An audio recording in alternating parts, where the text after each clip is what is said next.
Hello everyone. Last video में हमने discuss किया था कि जो 2020 का न्यू सिलेबस है उसकी क्या स्ट्रेटजी होनी चाहिए। अब जो है नया आज हमारा डिस्कशन का जो टॉपिक रहेगा वो ये है कि न्यू सिलेबस पे प्री और मेन दोनों को पढ़ते समय कौन कौन सी बुक्स हमको रिक्वायर्ड होगी। ठीक है, उन सब का यूज़ कैसे करना है उनको लेकर भी अपन आगे चर्चा करेंगे। पहले तो हम ये जान लें कि बुक लिस्ट क्या होगी, दूसरा बुक में से चीज़ों को कैसे फॉलो करना है। दो टाइप के स्टूडेंट्स रहेंगे, एक बिगनर्स और एक वो जो अपनी प्रिपरेशन को काफ़ी आगे ले जा चुके हैं। तो दोनों के लिए बताऊंगा कि क्या करना है। पहले कॉमन बुक्स बता देता हूँ, वो जनरली जो हमको रिक्वायर्ड होगी वो, उसके बाद आगे की बात करेंगे। देखिए, सबसे पहले तो एक बेसिक सजेशन दिया जाता है कि एनसीईआरटीज़ पढ़नी नहीं चाहिए। तो बिगिनर्स के लिए एनसीईआरटी बहुत कंपलसरी, जो स्टार्ट करें उनके लिए एनसीईआरटी बहुत कंपलसरी है। क्लास 6 to 10th हमको एनसीईआरटी लगेगी साइंस एंड सोशल साइंस। ये दो सब्जेक्ट्स आपको रिक्वायर्ड होंगे क्लास 6 से क्लास 12th। हिंदी मीडियम में भी अवेलेबल है, इंग्लिश मीडियम में भी अवेलेबल है। परेशान होने की जरूरत नहीं। कुछ लोग बोलते हैं सर हार्ड कॉपी नहीं मिलती है, ओल्ड पैटर्न लेना है, न्यू वर्जन लेना है, कोई इशू नहीं। आप जिस हिसाब से सिलेबस बदल रहा है, टेक्निकल हो रहा है, न्यू सिलेबस भी, न्यू एनसीईआरटीज़ भी कोई इशू नहीं करेगी। आपको अगर ये परचेज नहीं करनी है तो ई पाठशाला नाम से गवर्नमेंट का ऐप है, आप उस एप्लीकेशन पर जाकर ये चीज़ें डाउनलोड कर सकते हैं। ठीक है, इस एप्लीकेशन का यूज़ करें, गवर्नमेंट का ऐप है और इस पे जाके ये सारी एनसीईआरटीज़ जो है आपको अवेलेबल हो जाएगी। उन एनसीईआरटीज़ को आप वहाँ से भी कर सकते हैं। ये तो 10th तक की हुई। अब बचती 11th एंड 12th, दो क्लास की एनसीईआरटीज़। ये दो क्लास में आप लोगों को जो है वो पहली लेनी है हिस्ट्री, दूसरी लेनी जियो, तीसरी लेनी पॉलिटी, ठीक है, इकोनॉमी। ये 4 बेसिक्स है। इसके अलावा कुछ ऐसे टॉपिक्स है जैसे कई लोग सजेस्ट करते हैं, बोले आर्ट एंड साइंस आप पढ़ लो। आर्ट एंड साइंस आप पढ़ लो, मना नहीं है, लेकिन एमपीपीएससी में आर्ट एंड साइंस का सिलेबस बहुत लिमिटेड है। तो उसके लिए पूरी एनसीईआरटीज़ उठा के देखने की ज़रूरत नहीं है, बहुत लिमिटेड है। वो जो आपका ट्यूटर है या जो आपका गाइड कर रहा है आपको, वो उतनी चीज़ें आपको अवेलेबल करवा सकता है। उसको लेकर परेशान होने की ज़रूरत नहीं रहेगी। 11th 12th से आप एटलीस्ट ये एनसीईआरटी जो है वो ले लीजिए और बाकी 6 to 10th मैंने आपको बता दी। बिगिनर्स इनको प्रॉपरली एक एक बार पढ़ें और जिनने पढ़ ली है उनके लिए बुक लिस्ट काम करेगी।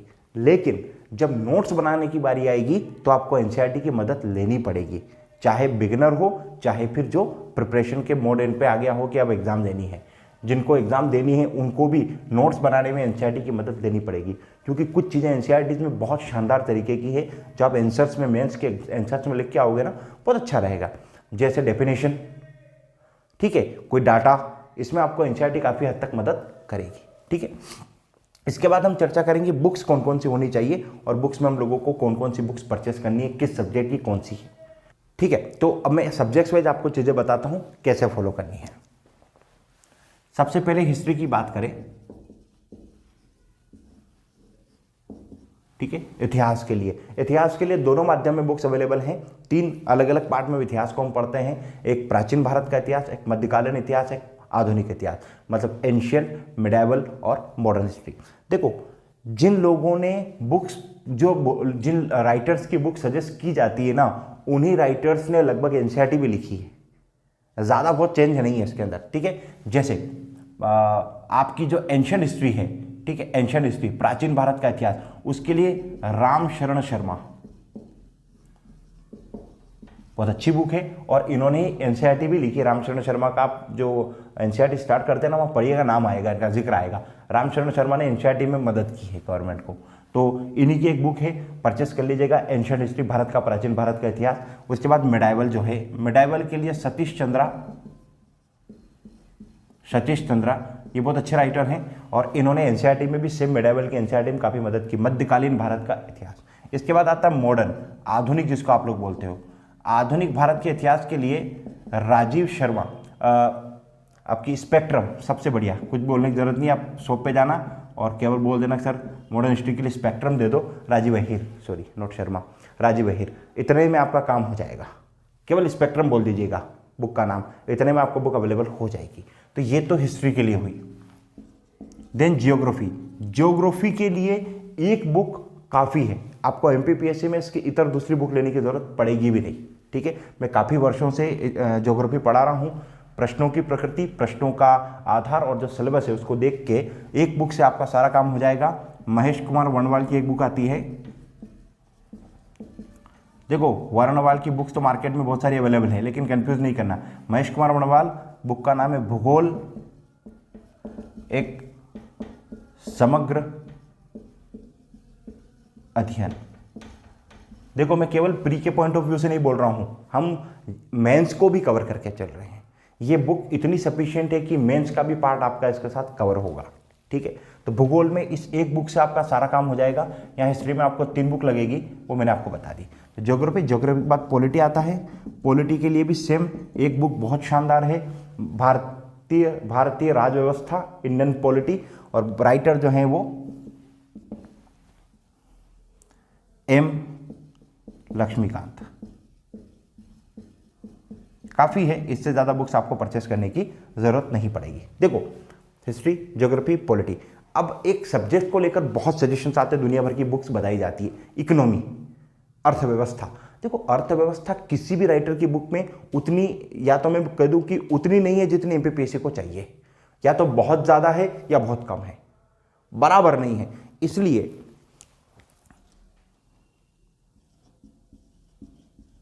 इकोनॉमी के लिए आप कुछ ना करें, 11th एंड 12th की एनसीईआरटी और क्लास नोट्स। जो भी आपका ट्रेनर है, जो भी आपका टीचर है, जो आपको ये चीज़ पढ़ा रहा है इकोनॉमी सब्जेक्ट, उसके क्लास नोट्स, उसके बाद 11th-12th के एनसीईआरटी, और इसके अलावा जो लेटेस्ट में करंट में अपडेट्स आ रहे हैं वो, उसके बाहर इकोनॉमी नहीं है। क्योंकि आप इकोनॉमी का सिलेबस उठाइएगा और उसको देखिएगा एक बार, वो कहीं आपको बुक्स के अंदर नहीं है, मतलब पूरा तो नहीं है, या तो कम है या ज़्यादा है, या फिर रिक्वायर्ड चीज़ें जितनी है उतना नहीं है। ये इतना हुआ। तो ये आपके 4 subject, history, geography, polity, economy. इसके बाद आगे के विषयों की बात करते हैं। मध्य प्रदेश सामान्य अध्ययन, एमपी जो है, एमपी के लिए आपको क्या बुक लेनी है? देखो एमपी के लिए कोई भी एक बुक पूरी नहीं होगी, क्योंकि प्री में बहुत डाइवर्स क्वेश्चन पूछे जा सकते हैं और मेंस के अंदर भी बहुत सारी चीज़ें। हालांकि एमपीपीएससी का मेंस जो है ना, उसमें एमपी के लिए चीज़ें फिक्स है, उस एरिया से क्वेश्चन बनते हैं। प्री बहुत डाइवर्स है, इसलिए 2-3 बुक्स यहाँ पे सजेस्ट कर रहा हूँ, लगभग दोनों तीनों का इस्तेमाल करना है। सबसे पहले एक बुक मार्केट में आप सब लोग काफ़ी हद तक यूज़ करते हैं, मुकेश माहेश्वरी चमत्कारी नोट्स, काफ़ी अच्छी बुक है, आप लीजिए, पढ़िएगा, बहुत मदद करेगी। मुकेश माहेश्वरी के साथ एक दूसरी बुक है जिसका, जो महेश कुमार वर्णवाल ने ही लिखी है, हालांकि ये इसी नाम से आ रही है, महेश कुमार वर्णवाल एमपी मध्य प्रदेश सामान्य अध्ययन। ये ज़रूर लीजिएगा एक बार। कहीं कहीं डाटा में थोड़ा अंतर दिखेगा, जहां आपको डाटा में अंतर दिखे वहां गवर्नमेंट की वेबसाइट से उसको जो है वो थोड़ा सा चेक कर लें कि वो डाटा कहाँ तक सही है, कहाँ तक गलत है, और आगे बढ़े। और एक बुक आ रही है जो आपको एट ए ग्लांस एमपी को रिवीजन करने में प्री के टाइम में बहुत मदद करेगी, और मेंस में भी चार्ट और फ्लो बनाने में बहुत मदद करेगी, परीक्षा धाम। ठीक है, प्रवीण साहू बहुत अच्छे राइटर हैं, परीक्षा धाम परचेस कीजिएगा आप। ये बुक बहुत मदद करेगी आपको लास्ट में रिवीजन के टाइम पर। ठीक है, प्लस ये फ्लो चार्ट और वगैरह इसमें बहुत मदद करेगी। एट ए ग्लांस चीज़ें बहुत अच्छी दिखी है इसके अंदर। ठीक है, तो ये जरूर पढ़े। तो मुकेश माहेश्वरी, महेश कुमार वर्णवाल, परीक्षा धाम, इन 3 बुक से आपका जो है वो एमपी जीके उतना हो जाएगा जितना प्री में काफ़ी है, और मेंस के लिए तो मोर देन सफिशिएंट है, इससे बाहर नहीं। तो अपने मुख्य रूप से इतिहास हो गया, हिस्ट्री, ज्योग्राफी हो गया, पॉलिटी हो गया, इकोनॉमी हो गया, एमपी हो गया। अब आती बात साइंस एंड टेक की, विज्ञान और प्रौद्योगिकी। देखो इसके साथ सेम वही प्रॉब्लम है कि इसके लिए कोई एक बुक नहीं है मार्केट के अंदर। वैसे तो 1-2 राइटर्स की आ रही है, टाटा मैकग्रा-हिल की आ रही है, लेकिन वो फिर वही बात आ जाती है कि वो एग्जाम के पॉइंट ऑफ व्यू से उतनी इंपॉर्टेंट नहीं है। हमको एमपीपीएससी कवर करना है कैसे भी करके। इसमें सबसे पहले तो 6 to 10th NCERTs more than sufficient है, काफ़ी सारा काम हो जाएगा।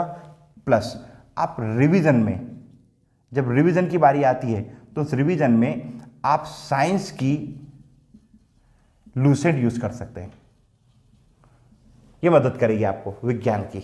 लेकिन ये रिवीजन में पहले एक बार पढ़ लीजिएगा एनसीईआरटी वो। प्लस इसमें तीसरी चीज़ जो प्रौद्योगिकी वाला पार्ट है वो बहुत बिखरा हुआ है इधर उधर, तो वो आपको क्लास नोट से हेल्प होगा। जब भी आपके ट्यूटर आपको तैयार करवा रहे हैं वो, प्लस आपको एनसीईआरटी से भी काफ़ी हद तक इनसे मदद मिल जाएगी। तो क्लास नोट से इसमें आपको साइंस के अंदर काफ़ी हेल्प होने वाली है, ये फॉलो कीजिएगा। इन 3 चीज़ों से आपका साइंस काफ़ी हद तक तैयार होगा, क्योंकि आपका पूरा पेपर नंबर 3 जो है वो इसके अंदर है। अलग से एक लूसेंट कंप्यूटर की भी आती है, आप चाहें तो उसको भी यूज़ कर सकते हैं, लेकिन साइंस की लूसेंट में कंप्यूटर लिखा हुआ है काफ़ी हद तक, जो मेंस में भी आपको मदद करेगा। बाकी कुछ टॉपिक सूचना प्रौद्योगिकी वगैरह के जो हैं वो आपको क्लास नोट्स के साथ ज़्यादा अच्छे तैयार हो पाएंगे, जो आपको टीचर तैयार करवाएगा, उसमें बहुत मदद मिलने वाली। उसके लिए परेशान बुक्स खरीदनी ही ज़रूरी है, उसी से बिना काम नहीं, वो क्योंकि आप तैयारी करते हैं तो कहीं ना कहीं किसी न किसी से गाइडेंस ज़रूर लेते हैं, तो उसमें आपके जो क्लास नोट्स होंगे वो आपको मदद करेंगे। ये तो आपको फॉलो करना ही। तो ये मेजर सब्जेक्ट्स अपने 4 2 6 मेजर सब्जेक्ट्स हो गए हैं। इसके अलावा टॉपिक बचता है पर्यावरण, जो आजकल हमारे सिलेबस के अंदर है, लेकिन पर्यावरण के लिए अलग से जो है वो बुक खरीदने की ज़रूरत है, क्योंकि 3 तो चीज़ें उसने सिलेबस के अंदर दी है। फिर अगर आप चाहो तो कुछ बेसिक अवेलेबल है, मैकबुक आती है अरिहंत की, वो यूज़ कर सकते हैं। दृष्टि की भी एक पॉकेट बुक आती है पर्यावरण के लिए, पारिस्थितिक और पर्यावरण के लिए, वो भी यूज़ कर सकते हैं। तो वो छोटा टॉपिक है, उसके लिए ऐसा अलग से कोई रिक्वायरमेंट नहीं है। तो ये मेजर अपना पहला, दूसरा, तीसरा पेपर कंप्लीट होता है। अब इसके बाद जो चौथा पेपर आता है एथिक्स, मेरा सजेशन है आप लोगों को, आप ज़्यादा से ज़्यादा क्लास में तैयार करें। उसके लिए बुक ढूंढने की कोशिश ना करें, क्योंकि जब तक एथिक्स समझ में नहीं आएगा तब तक लिख नहीं पाओगे। तो उसमें जो क्लास में आपको मिल रहा है वो नोट करवाया जा रहा है, वो जो आपको प्रैक्टिस करवाई जा रही है केस स्टडी की, वो आपको बहुत मदद करेगी। सेम हिंदी में भी हमारा बहुत बड़ा जो बोल सकते हैं व्याकरण नहीं है, उसके अंदर बहुत बड़ा ग्रामर नहीं है, तो उसमें भी क्लास नोट्स आपको हेल्प करेंगे। और निबंध के लिए तो आप जो है अखबार वगैरह को पढ़ना चालू रखें, हिंदी की पत्र पत्रिकाओं का अध्ययन करते रहें, तो उसमें आपकी लेखनी में सुधार होगा, भाषा शैली में सुधार होगा। बाकी निबंध कैसे लिखते हैं इसको लेकर भी अगर आगे डिस्कस करेंगे वो सब चीज़ें। तो जो चीज़ें आपको इसे लग रही कि सर ने बताई नहीं है, वो चीज़ें हम जब कुछ उन टॉपिक्स पर जाएंगे वहाँ उन पर विस्तृत चर्चा करेंगे। तो ये तो बुक की एक लिस्ट हुई बेसिक, जो आपको खरीद के लानी। इसके अलावा एक्स्ट्रा चीज खरीद के लानी है आप लोगों को। आप ऑक्सफोर्ड का स्कूल एटलस परचेस करें, साथ में रखें, क्योंकि कोई भी सब्जेक्ट, ज्योग्राफी जैसे कोई भी प्लेस, कोई भी चीज़ें ढूंढनी हो तो वो एटलस में आपको रिक्वायर्ड होगी थोड़ी सी, तो इसको ज़रूर परचेज कीजिएगा, ऑक्सफोर्ड स्कूल एटलस। ये इतनी बुक्स के साथ आप प्रिपरेशन करें, आपका काम होगा। लेकिन अब शर्त है कि कौन कैसे करे। एक पॉइंट होता है बिगिनर्स के लिए, एक होता है जिसको मेंस अब लिखना है। बिगिनर्स क्या करें, जब पढ़े तब उनको थोरोली पढ़ते पढ़ते अपने हिसाब से लिखते चले, क्योंकि वो केवल लिखना सीखे पहले तो, कि कैसे लिखना है चीज़ों को। जब उसका पूरा पढ़ना हो जाए तो फिर वो क्या करे, अब वो बिगिनर तो बचेगा नहीं। तो अब आता थी कि जो एग्जाम देने वाले हैं उनको क्या करना है, वो बिगिनर नहीं बचा, तो उनको क्या करना है कि जितने भी पेपर हैं, चाहे पेपर 1, पेपर 2, पेपर 3, पेपर 4, उसमें यूनिट्स हैं सारी की सारी, यूनिट 1, यूनिट 2, यूनिट 3, 4, 5, 6, 7, 8, 9, 10, पेपर 3 में यूनिट 10 है। ईच एंड एवरी यूनिट के नोट्स बनाएं, और नोट्स बनाएं तो उसमें आप पहले सिलेबस देखें। सिलेबस देखने के बाद आपको जो मैंने कंटेंट बताया प्लस एनसीईआरटी उठाएं, उस टॉपिक को देखें, और वहाँ से एग्जाम के पूछे जा सकने लायक जो प्रश्न है, जो आपको ट्यूटर आपको सजेस्ट करता है, उन प्रश्नों की प्रकृति के अनुरूप अपने नोट्स तैयार करें। ये दूसरे चरण में एक बार सारी बुक्स पढ़ें और एक रैंडम नोट्स तैयार कर लें पढ़ते हुए, क्योंकि बिना लिखे पढ़ने का कोई सेंस नहीं है। आप पढ़ते चलो, लिखते चलो, पढ़ते चलो, लिखते चलो, तो एक नोट्स बन जाएंगे।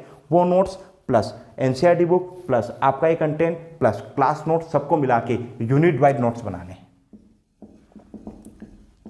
और ये यूनिट वाइज नोट्स अगर नहीं है ना, तो एग्जाम के टाइम पर आप पढ़ नहीं पाओगे, चीज़ों को रिवाइज नहीं कर पाओगे, और बिना पढ़े बिना रिवाइज किए चीज़ों को कंपाइल नहीं कर पाओगे। तो बिना रिवीजन के, बिना पढ़े, बिना कंपाइल हुए आपका मेन बहुत टफ हो जाएगा। तो अगर आपको मेन निकालना है, बहुत अच्छे मार्क्स लाने हैं, सिलेक्शन लेना है, अच्छी रैंक लगानी है, तो यूनिट वाइज नोट्स बना के ज़रूर रख लें, विथ करंट के साथ अपडेट करते हुए। जैसे मध्य प्रदेश में उद्योग, मध्य प्रदेश में कृषि, मध्य प्रदेश में खनिज, इनके लेटेस्ट डाटा, और लेटेस्ट डाटा गवर्नमेंट वेबसाइट का यूज़ करें, ज़्यादा रहेगा अच्छा, उसमें ज़्यादा बेटर संभावना है, क्योंकि उस पर चैलेंज करने या उसके ऊपर क्वेश्चन मार्क लगाने के ज़्यादा चांस नहीं होते हैं, वो गवर्नमेंट की खुद की वेबसाइट पर, इसलिए तो वो काफ़ी ऑथेंटिक माने जा सकते हैं, उनको काफ़ी ऑथेंटिक हम लोग मान सकते हैं। तो ये सब चीज़ों को आप लोग इकट्ठा करें और प्रॉपर नोट्स अपने तैयार करें, देन फिर आप इसको रिवाइज करके एग्जाम देने जाइए, बहुत अच्छे मार्क्स लाएंगे।